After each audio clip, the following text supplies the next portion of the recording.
Bayangin, lu bangun pagi terus negara tempat lu tinggal tiba-tiba kehabisan uang. Bank mulai dibatasi, orang-orang ngantri berjam-jam untuk ngambil uang, pengangguran naik gila-gilaan, dan ekonomi negara perlahan runtuh. Tapi yang paling menyeramkan, krisis ini bukan berlangsung beberapa minggu, melainkan bertahun-tahun, dan itulah yang pernah terjadi di Yunani. Halo semuanya, nama saya Agung. Kalau kamu suka cerita tentang krisis ekonomi, konspirasi, politik, dan hisab gelap dunia, langsung subscribe channel Agung Nugroho. Dan jangan lupa nyalakan loncengnya karena gua akan upload video 2 kali dalam seminggu. Kalau sudah subscribe, langsung kita mulai.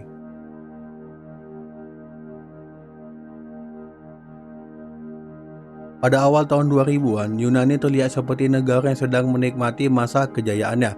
Setelah bergabung di zona euro dan menggunakan mata uang euro, negara ini memperoleh banyak keuntungan. Suku bunga pinjaman menjadi lebih rendah, investasi asing meningkat, dan pemerintah lebih mudah memperoleh dana dari pasar keuangan. Dengan uang pinjaman yang terus mengalir, pemerintah membangun berbagai proyek, meningkatkan pengeluaran negara, menaikkan gaji pegawai negeri, serta memperluas berbagai program kesejahteraan. Di mata dunia, kondisi ekonomi Yunani tampak stabil. Namun di balik kemajuan tersebut, ada sebuah masalah besar yang perlahan mulai tumbuh.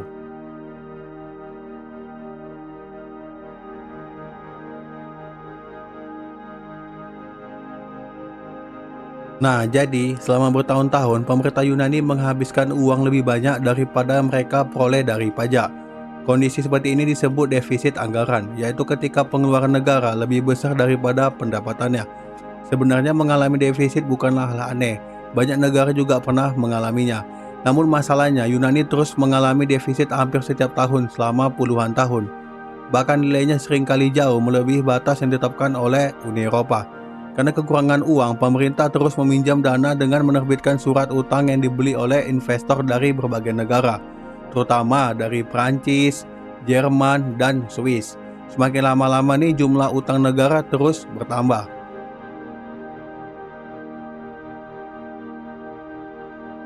Masalah semakin serius ketika dunia diguncang krisis keuangan global tahun 2008. Investor mulai memeriksa kondisi keuangan berbagai negara termasuk Yunani.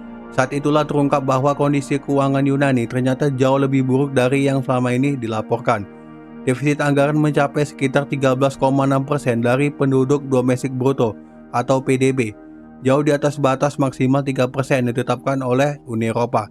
Selain itu, pemerintah Yunani juga dituduh memiliki sistem administrasi pajak yang lemah, pengeluaran negara yang boros, serta adanya praktik korupsi yang memanipulasi laporan keuangan. Kabar tersebut membuat kepercayaan investor langsung runtuh. Memasuki tahun 2010, pemerintah Yunani menghadapi masalah yang sangat serius. Utang negara mulai jatuh tempo. Dalam waktu singkat, pemerintah harus membayar sekitar 20 miliar euro kepada para kreditur. Namun kas negara tidak memiliki cukup dana. Investor pun mulai menolak memberikan pinjaman baru karena khawatir Yunani tidak mampu mengembalikan utangnya. Yunani berada di ambang gagal bayar atau default. Jika itu benar terjadi, bukan hanya Yunani yang terkena dampaknya, tetapi juga seluruh sistem keuangan di Eropa.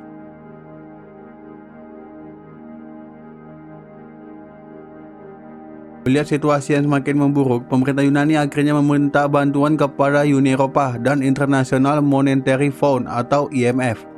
Setelah melalui berbagai perundingan, kedua lembaga tersebut menyetujui paket penyelamatan sekitar 160 miliar dolar Amerika Serikat. Namun bantuan tersebut tidak diberikan secara cuma-cuma. Sebagai syaratnya, Yunani harus melakukan kebijakan penghematan besar-besaran atau austerity. Pemerintah diwajibkan memangkas anggaran negara, menaikkan pajak, mengurangi gaji pegawai negeri, memangkas dana pensiun, dan mengurangi berbagai pengeluaran pemerintah agar defisit anggaran bisa turun di bawah 3% dari PDB dalam beberapa tahun berikutnya. Tujuannya adalah mengembalikan kepercayaan investor dan menjaga stabilitas ekonomi kawasan Eropa.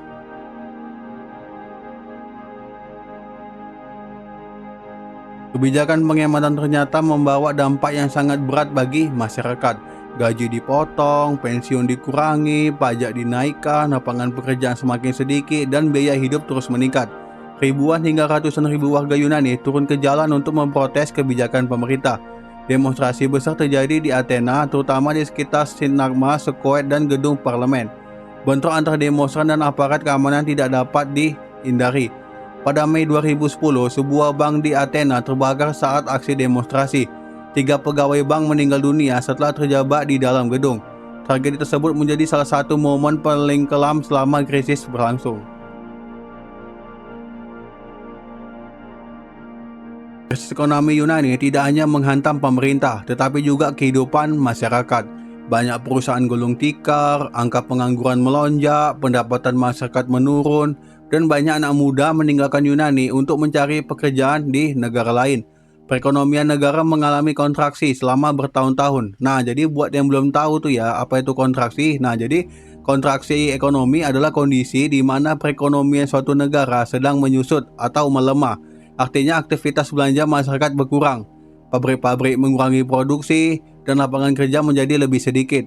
Ibaratnya ya, kalau kita tuh kayak terkena flu berat, itu kita kan energi kita drop, kita nggak nafsu makan, dan kita terpaksa berbaring di kasur tanpa bisa beraktivitas. Sementara utang pemerintah tetap menjadi beban yang sulit diselesaikan. Bahkan sempat muncul kekhawatiran bahwa Yunani akan keluar dari zona euro, sebuah skenario yang dikenal dengan istilah Grexit. Walaupun akhirnya Yunani tetap menggunakan mata uang euro, ketidakpastian tersebut sangat mengguncang pasar keuangan dunia.